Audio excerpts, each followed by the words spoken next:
Welcome to the LSE, Ajay. Thank you very much for being here today. How are you doing, first of all? I'm doing good. I mean, here on a holiday. Lovely to see you. Thank you. How does LSE feel? And how does the concept of India Week feel? Look, you haven't been fair to me. You brought me straight to the ground, and I haven't been to the campus, so Okay. I don't know what LSE looks like from inside because I could never get in with the grades that I had when I got out of school. So I could never get in then. I thought today was a good chance to get in, but unfortunately it brought me back to Lord's, and I wish I could have gone in and experienced what LSE was No, like. of course, we'll show you around. We're always open 24/7, so I'll take you after. Okay, and then I'll be ready to answer that question. Sure. Okay, so as students of economics at the LSE, and economics is our forte, so for us the IPL, the Indian Premier League, has been very interesting to witness it, to see it develop from something that was nothing, from a concept, to such a huge economic fraternity in such a short space of time. So could you tell me a bit about the IPL and what your thoughts on the IPL are? I think it's been wonderful for the sport of cricket. I look at it that way. There are a lot of people who probably look at it from the other side. For the economics of the sport, definitely it's tenfolds the economics of this cricket in India that used to be. So what more can you ask for? From 0 to 10 times in 1 year with literally no investment. The way I look at it, I think there was a smart man called Lalit Modi who came with this concept. It's almost like, to put it in layman's term, I mean, I wouldn't try and put anything in numbers to you guys, but it's almost like going to one of these Arab countries and asking the sheikhs to say, listen, you guys take 100 barrels a day out of this oil fields that you've got. How about if I give you 1,000 barrels worth of money up front and then I'll do whatever I want? I think literally that's what he did with the BCCI and the cricketing fraternity. Yeah. We used to play 45 days of cricket in a year, all one-day matches included and test matches, and the revenues were not even 10%. Yeah. He took it to another level. So first he added 45 days of cricket, which is almost doubling your production in one way. Sure. And then the best part that I see is you always had one team. I mean, India had one team, and if India wasn't playing, there was nothing else happening. Today he's created 8 more cricket teams. So that's another almost 8, 9, 10 folds of the business there. So that's basically how he set this whole thing up. And I have to be honest, I wasn't one of those who believed that this could be a success, because I always believe cricket is a sport where you have to represent a team, and being a sportsman, I always was looking at it from the other side. But as I see them, neither are players worried about which team they're going to play for, neither are the supporters, and neither are the sponsors. So I think all in all, it's been a great success. And it's just, it's not that he's brought in a new product or anything. The 2020 cricket existed in England for years. In fact, almost going back to 80s, I played 86, 87, I was playing here in England. And we used to play 20 over games in those days. But the only difference in those days was that you had to draw as well. But this is a new format of the game, but not just from the IPL. So he took a format, he created a city-based team, franchise-based thing, which was never part of the sport of cricket. It was always representing a state or a country or a county here in England. So he changed that to the corporate world. And the corporate world coming into this game, I'm not too sure again, how it's going to turn out. I mean, is it going to be beneficial for this sport, or is it going to harm this sport in the long run? But one thing's for sure, if you had, say, 100 kids starting off playing cricket in India, I don't know about the rest of the world, but I can take an example from, say, a batch of 20 kids where we started off playing cricket in school at the age of 13, 14, 15. By the time we got to class 10 in India, half of them had dropped out because they were making choices in their lives to, what are they going to do professionally or, career-wise.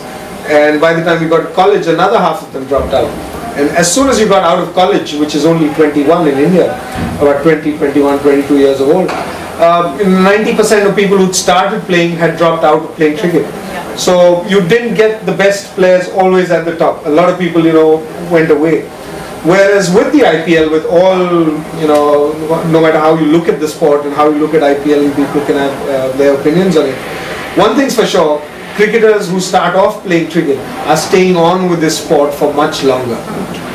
So Anybody, if there's more competition, if the masses are playing, I'm sure you'll find better players in the future.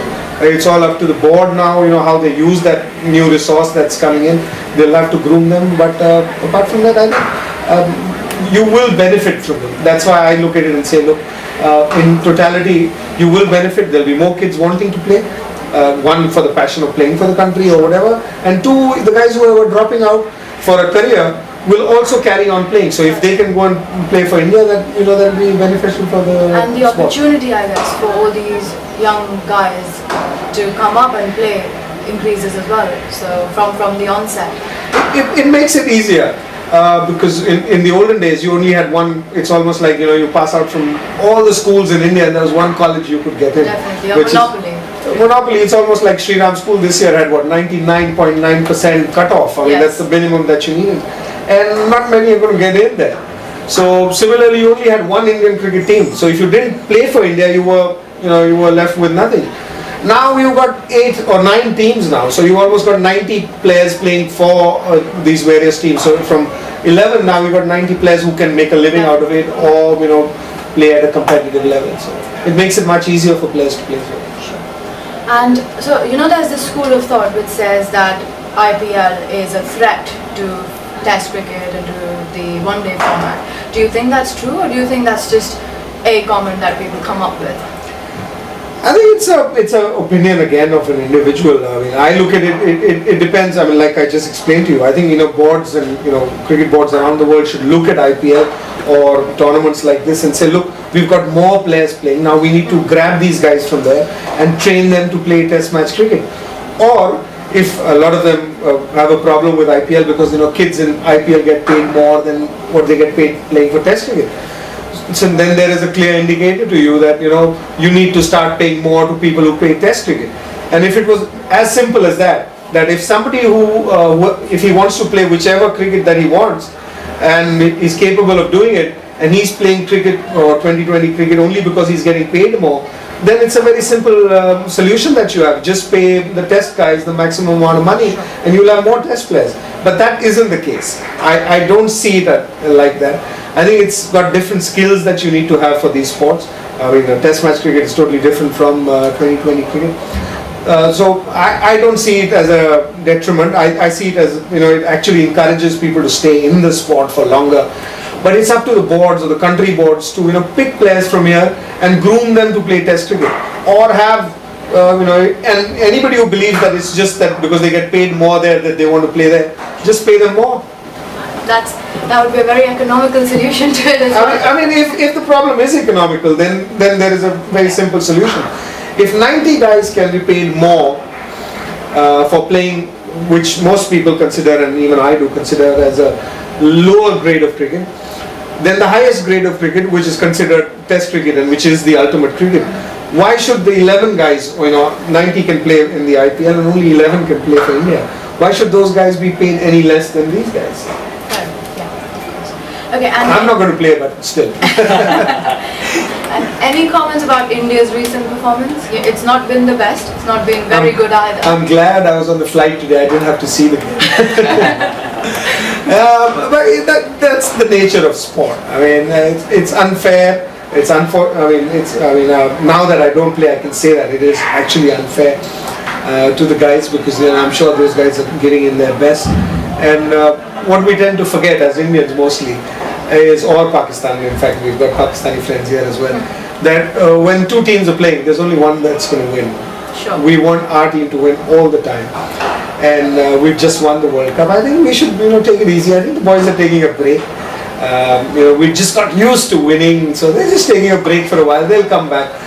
Wait till they land in India. They'll start thrashing everybody. We hope so, and we hope that today they thrash every other team out there as well at LSE. Just one last final question. Tell me about one cricketing moment of yours that you will never forget. That one special moment. Oh, it's a tough one, and I just answered with the greats that I actually looked up to. I started playing cricket because I saw the World Cup final here, Kapil Dev winning that trophy, and to walk on to that cricket field with Kapil Dev in that team, I think that for me would always remain the most cherished moment. Brilliant. Thank you very much, Ajay, for attending the LSE's India-Pakistan match. and we look forward to India winning, and I'll end it there. Thank you.